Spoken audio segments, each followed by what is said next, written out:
શહેરમાં દિવસે ને દિવસે કાયદો અને વ્યવસ્થા લથડી રહી છે। થોડા દિવસો પહેલા જ વડોદરા શહેરના ફતેગંજ વિસ્તારમાં ગેંગ વોરની ઘટના સામે આવી હતી। ફતેગંજ પોલીસ આ ગેંગ વોરને લઈને એક્શન મોડમાં જોવા મળી રહી છે અને 12 આરોપીઓ સામે એફઆઈઆર નોંધી ગુનો દાખલ કરી દીધો છે। સાથે જ આ 12 આરોપીઓમાંથી 6 ની ધરપકડ પણ કરી લેવામાં આવી છે।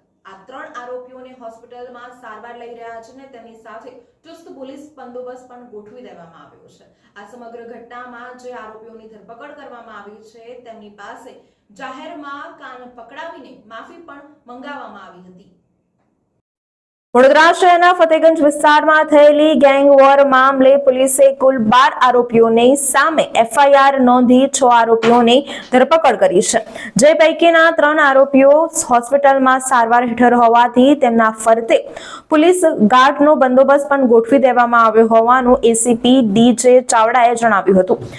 જ્યારે ધરપકડ કરાયેલા આરોપીઓને સાથે રાખીને પોલીસે ઘટનાનું રિકન્સ્ટ્રક્શન કર્યું હતું તેમજ જાહેરમાં બેઠક કરાવી માફી પણ આરોપીઓ પાસે મંગાવી હતી।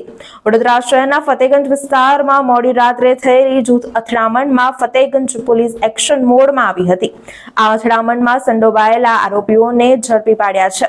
કુલ 12 આરોપીઓ સામે એફઆઈઆર નોંધવામાં આવી છે જેમાંથી 6 આરોપીઓને ઝડપી પાડવામાં આવ્યા છે। આ તમામ આરોપીઓને સાથે રાખીને પોલીસે આજે ઘટના સ્થળે રિકન્સ્ટ્રક્શન કર્યું હતું તેમજ જાહેરમાં બેઠક બોલાવીને માફી પણ આરોપીઓ પાસે મંગાવી હતી।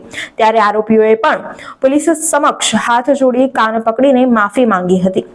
એસીપી એ ડિવિઝનના ડીજે ચાવડાએ જણાવ્યું હતું કે ગઈકાલે રાત્રિના 20 જાન્યુઆરીના રાત્રિના સમયે 10 વાગ્યાની આસપાસના અરસામાં એક જ કોમના 2 નાના જૂથના એકબીજા જૂથના 9 જણા સાથે અથડાયા હતા અને 3 જણાઓને આંતરિક ઈજાઓ પહોંચી છે।